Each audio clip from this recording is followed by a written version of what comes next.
Welcome to the Working Tools Podcast, where today we'll be continuing our discussion with now very worshipful brother Nathan Davis, Grand Chaplain of the Grand Lodge of New Brunswick.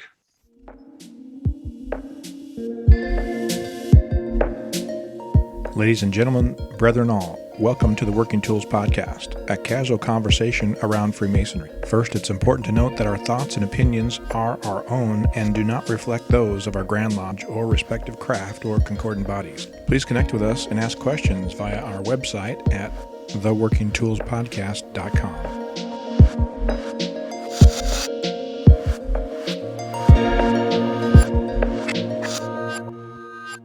Hello, my name is Matthew Appel, and I'm a Freemason down here in the great state of Washington. And to our north, we have our hosts, worshipful brothers Stephen Chung and Jarrod Dunham from the Grand Lodge of British Columbia and Yukon.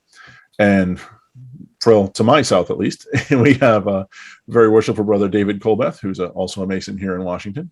And today we have a continuation of our discussion with very worshipful brother Nathan Davis, who is the recently installed Grand Chaplain of the Grand Lodge of New Brunswick. So very worshipful, sir. Thank you for gracing our podcast with coming yet again. We appreciate it. Thank you very much for having me. I really appreciate it. And so, Steve, you said you had a question you wanted to ask about said Grand Lodge involvement. Yeah, so you've got quite the interesting journey through Freemasonry so far that we've heard. I'd like to hear about your ascension into the Grand Lodge and how that happened so quickly as well. I don't think, yes, quick in terms of scope of experience, but the process by which it became a Grand Lodge officer was not easily defined and very straight and narrow. It started actually on my anniversary. I got a call from somebody I didn't know. His name was Tom Borthwick. He said, "Nathan." I said, "Yes." He said, "It's Tom Borthwick." I said, "Okay." "Who?" He said, "Well, I'm running to be the Grand Chaplain next year, and I was wondering if you would consider being my Grand Senior Deacon." I said, "Well, that's an honor. I appreciate it, because some roles are appointed, some are elected. This was an appointed role." And he called me back 2 hours later, still on my anniversary. And my wife is getting a little bit frustrated about the fact I'm talking lodge stuff on my anniversary, but I bought roses, so it's okay. And he said, "Unfortunately, I've got to rescind that offer because I actually forgot I offered it to someone else." I said, "Well, thanks for considering me for the role. I appreciate it. And, maybe we'll talk again in a year." He said, "No, I'll talk to you again in the next couple of days. I've got something for you." I said, "Okay." We roll with these things. This is how we do things. So he called me a couple of days later. He said, "How'd you like to be my Grand Chaplain?" And I said, "Well, I'm Jewish, and in St. John especially, there's not a huge Jewish community, and even in New Brunswick, there's a very small Jewish community. Number of Jewish Masons would be proportionally less. My lodge was actually called as a subtitle the Jewish Lodge, because that's where a lot of Jewish people managed to go through lodge, not recently." And he said, "Yes." And I said, "Well, people might struggle with the idea because they've had a lot of clergy in the Christian faith become their Grand Chaplain." And I said, "I'm obviously not, and I'm proud to be Jewish, and I'm proud to hold the office if I'm successful." He said, "We are an organization that prides itself on welcoming all faiths.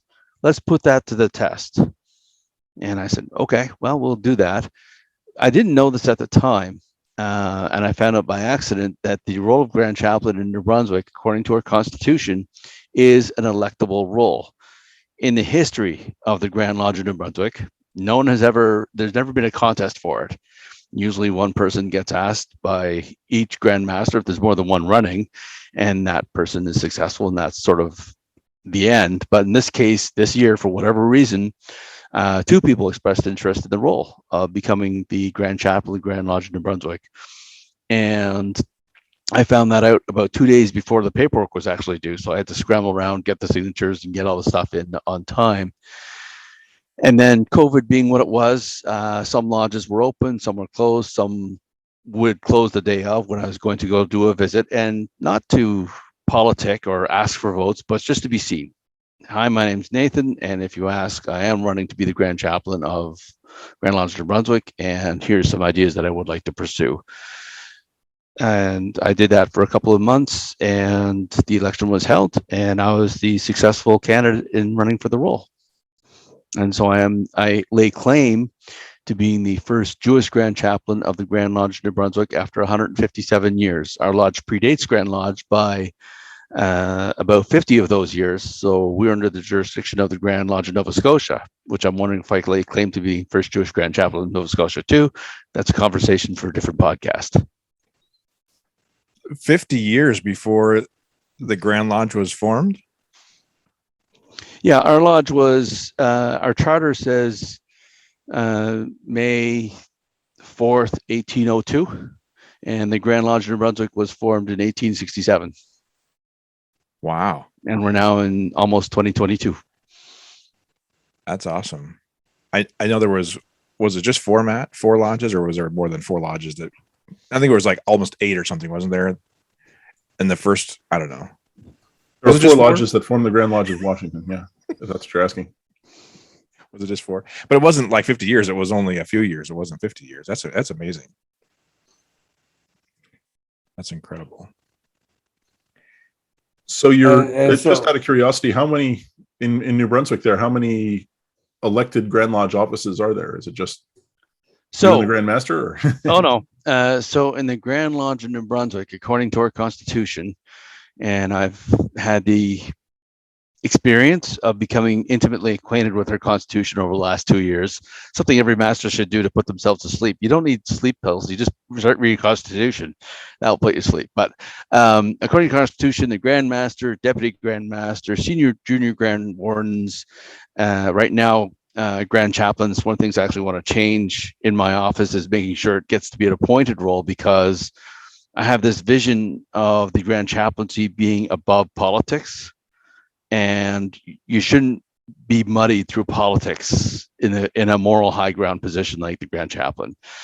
And the Grand Treasurer is an elected role, and the Grand Tyler is an elected role, but that's done by one vote at Grand Lodge. It's usually just it's a formality. That's also never been contested in the history of the Grand Lodge of New Brunswick, but it's there for some reason. So is your Grand Secretary elected as well? No, that's appointed. Is it really? It is. Yeah, and there's some ongoing debate about some things that have come up during this particular Grand Lodge in terms of the election, who should be elected, who shouldn't be. I think I know that I want my role to be an appointed role. Again, for the reasons I've just discussed, that you shouldn't have to be politicking to hold a chaplaincy role, that you shouldn't have to muddy the name of chaplaincy by dragging into politics. Are your local lodges, do they mimic the same elected positions, or is your secretary elected at lodge level? Our lodges have mostly the same principles for the most part. Interesting. In state of Washington, it's master, of course, wardens, and then treasurer and secretary. If there's 2 people, they can be a combined role, but those are elected positions. In the Grand Lodge, there isn't a grand treasurer. This is just a grand secretary. And then the other positions are appointed. It's interesting. So if you had, not that there's supposed to be a official progressive line because they're all elected, right? But is there a starting role that you might say in your Grand Lodge that you get either appointed or elected to, and that's kind of this assumption of the start of the progressive line? Well, I've heard 2 versions, and because I have such limited experience both in masonry and in especially Grand Lodge, I don't know how that actually works. I know that if you want to taste a Grand Lodge, just to get an idea of how things work at the Grand Lodge level, a quiet word to the district deputy Grand Masters are also appointed roles by the Grand Masters. A quiet word to the district deputy, and he'll put in, we've got brother John Smith, and he's expressed interest. We have something we can give him so he can get a taste of Grand Lodge, because we have Grand Tyler, Grand Pursuivant, Grand Junior, Grand Senior Deacons. The Grand Stewards are actually just serving masters, and they sign in as Grand Stewards at Grand Lodge.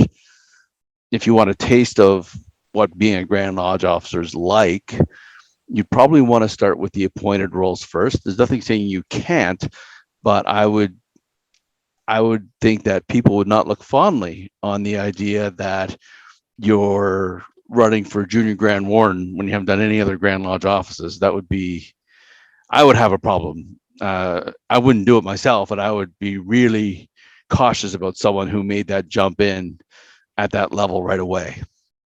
Not that you can't, I just don't think it would be well received. I'm always fascinated by that. I never can say it quite right. The Grand Pursuivant. It's a role we don't have in our Grand line. Isn't that pronounced the Grand Pursuivant? Pursuivant. Yeah. Yeah. See, Well, I it told depends. you. I told you. And there was, I think it was Montana one time. We had a visitation from the guy from Montana. Oh, I'm here. Don't worry. Still, I just okay. got to- Okay. I thought we lost you for a second. We had a visitation from the Grand Lodge of Montana and the Grand Pursuivant, whatever. That guy, he was there, and essentially in their line, it is the first step to the east. Essentially, it's an appointed position, but the assumption is that if you continue, you will become Grand Master in 10 years, whatever it is. I think in BC that starts at the junior Grand Warden, isn't it, Jarrod? Yeah, the first step is to get elected junior Grand Warden, and that sets you on the train to nowhere. No, yeah. So because I know all the other offices, like at election, junior Grand Warden is elected, Grand Treasurer, Grand Secretary are elected. Everything else is appointed in our Grand Lodge. And like being appointed Grand Pursuivant or a Grand Steward or even Grand Chaplain is not necessarily you're beginning to go through Grand Lodge. It's just an appointed office for a year. A lot of people just do that and don't do anything more in like any other Grand Lodge office, although they will probably sit on multiple committees, which is not a good route. And they still get elected into the senior Grand Warden and the deputy Grand Master's roles, don't they? Nope. It's not. Well, there's no vote on it. It's just assumed that as long as nothing bad has happened and they haven't stepped down, they just move on to the next seat.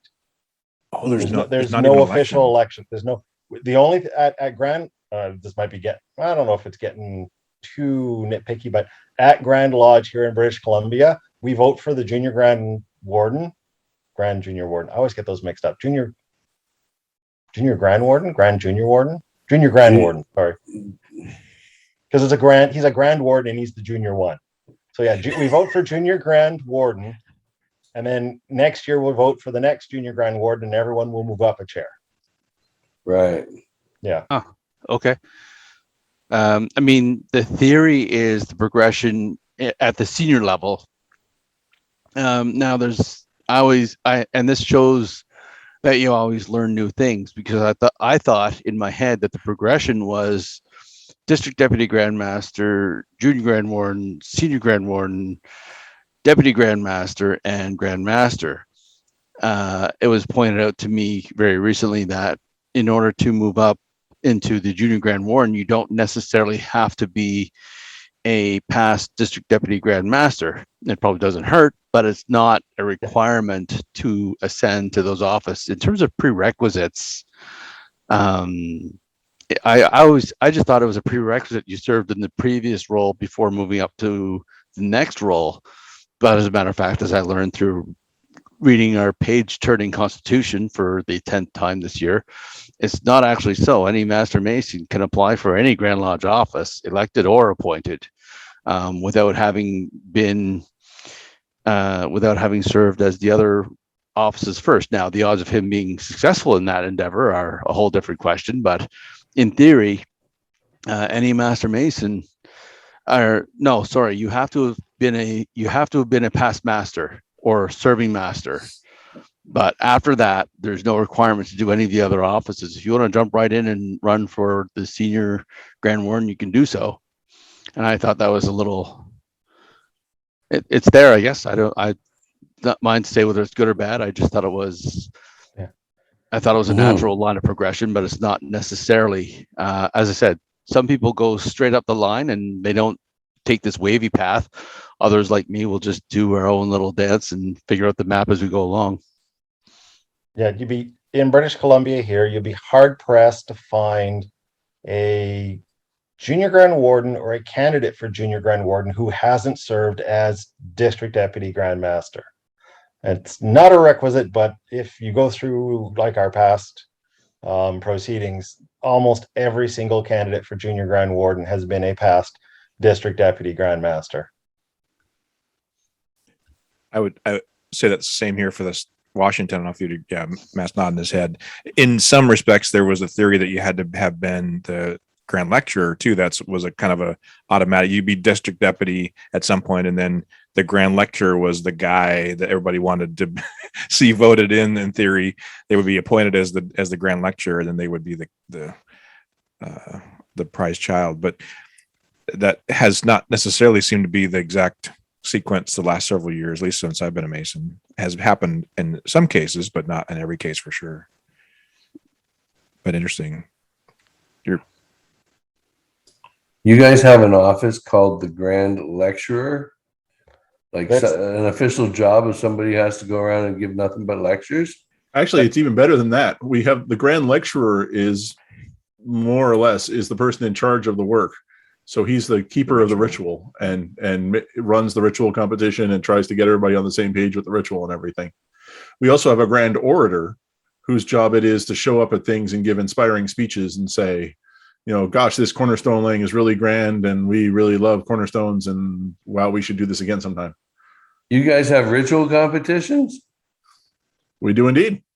I got to affiliate. This sounds like fun. Yeah, it just was expanded a couple of years ago. It was expanded. We've always had a senior wardens competition, which is the senior warden stepping in as the master and doing all of the work. You have to do literally be able to do anything at any time, all of it, soup to nuts, for the master's role. And then now they've added multiple other, the charges or other pieces of the work, and then team competition. About 2 years ago or 3 years ago, that was added. And these are competitions held at the Grand Lodge Communications? You'd think that would be the right place to do it, but no. It depends on the year. Yeah. Yeah. Usually there's a district level, and then the district people go to sort of like they get 4 or 5 districts together and do whatever you want to call it, a regional one, although the regions aren't an official unit. And then there'll be a handful of people that will do the statewide one. And those people, I think once or twice it's been at Grand Lodge, but usually it's before Grand Lodge so that they can announce the winners and make a to-do over them. Interesting. I like the idea. We used to do that back in DeMolay's conclaves, but yeah, that'd be really cool. I'm gonna have to affiliate in Washington. Yeah, do you actually have to have an address in the state to join a lodge in that state? 6 months. You can borrow Matt's address. I've got my black cube already. Feel free to come join our lodge. You have one of those little black cubes? Really? I don't know what you're talking about. Yeah. Well, that'd be fun. I have not seen or heard of ritual competitions in masonry in BC. So, maybe I could make that a mission. Well, you're in charge of education for your district, so have one. Well, not officially. I haven't been installed yet. They just, I've been doing the work, but haven't been installed. So, I guess if once that happens, maybe I can have a little more, influence. Yeah, we could have a whole show. Nathan alluded to the idea of what's next in masonry after you become a Mason, and I don't have a lot of time on this one, but that has been an issue with me, and I've said it several times on the show, and I'll say it to everybody that will listen to me, even whether they want to listen or not, that, yeah, we do a pretty good job of getting a guy into masonry and then getting him through the degrees. It's all written out. But then after he's a master Mason, what are we supposed to do with him? I just assumed that there would be every Saturday morning, I'd have to go to a class at 8 o'clock in the morning or 9 o'clock, for 6 months or a year, whatever, to learn how to be a Mason and what's next. And when that didn't happen, that became my expectation. And unfortunately now, if you said, hey, David, when you start having you come out at Saturday mornings at 8:00 to come to a class, what are you talking about? And so that, unfortunately, that's now our expectation. So to change that can be difficult. But I think as we bring new guys in, we can start to develop that expectation, and they'll just automatically, like when you were saying, Nathan, when you came in and you were kind of given some additional roles and opportunities really to perform and to do things, it was probably just you probably thought, oh, that's just what I do. That's what I should do as a Mason. And as you kind of reflect now, a few years later, maybe realize that that's not necessarily how it works, it's just how it worked for you because you took advantage of the opportunity and were given the opportunity. It was both, but I believe in progression in organizations, and I saw in my lodge that it is, no one tells you have to become an officer. You can get your Master Mason, you can sit on the bench for 40 years if you want. I would be very heartbroken to see that, but there's no one telling you have to become an officer. There's no one telling you have to do anything after Master Mason. You can enjoy the benefits of the fraternity without any of the headaches of being the master of a lodge and doing all the things that we've done as masters or past masters, or if you join concordant bodies. But I think I think we can only show people what's out there.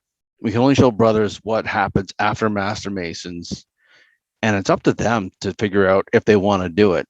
Because forcing someone to do something, you're either going to get a pushback on it, or they're going to leave. One of two things is going to happen. If you show them the door, and you show them all the doors that are there, they have to make the choice to walk through them. And we just have to show them what doors there are. Because after he became a master, I saw all the guys in the room with all their aprons, all their collars, and all the rods, and all this, that, and the other thing. And gee, that's kind of cool. I want to be like them. I want a fancy collar too. I didn't know what collars meant at the time, and no one explained it to me. But as you go up, you learn these things. So I do feel it's incumbent on us to promote lodge leaders and promote leadership in the lodge. Well, when we bring them in through the 6-step program, part of that process involves finding out what they're seeking, what they're looking for, and what they're hoping to obtain from joining Freemasonry. And those that have expressed interest in the rituals and in learning and whatnot, we point them in the direction of lectures and pieces of work that they can identify with through their 3 degrees.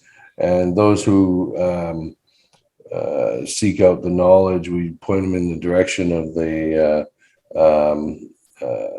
Ashlar College and other things like that are available.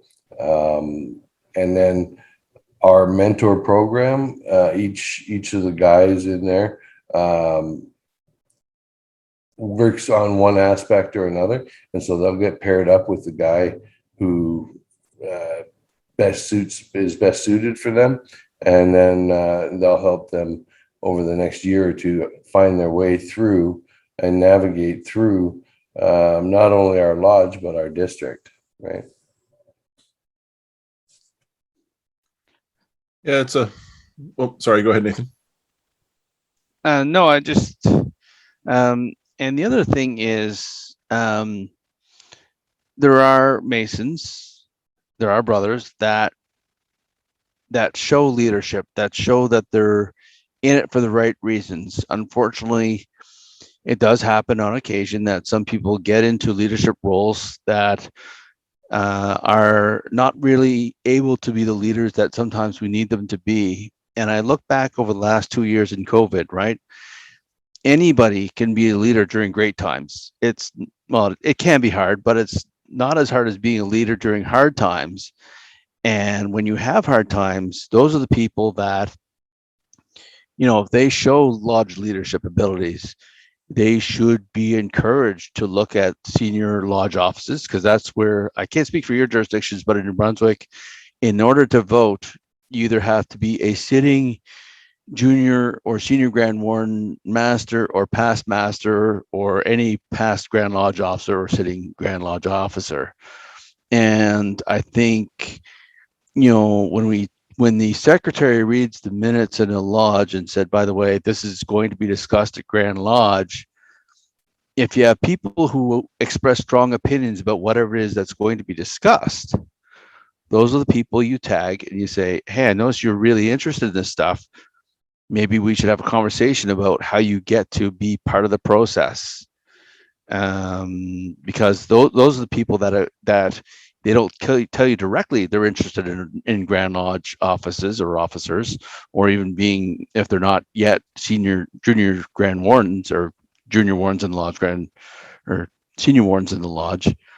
But if they express interest in the debate about something that's being discussed at Grand Lodge, that should indicate to the sitting leadership of a lodge, hey, this is someone who cares about the future of Masonry and wants to know more.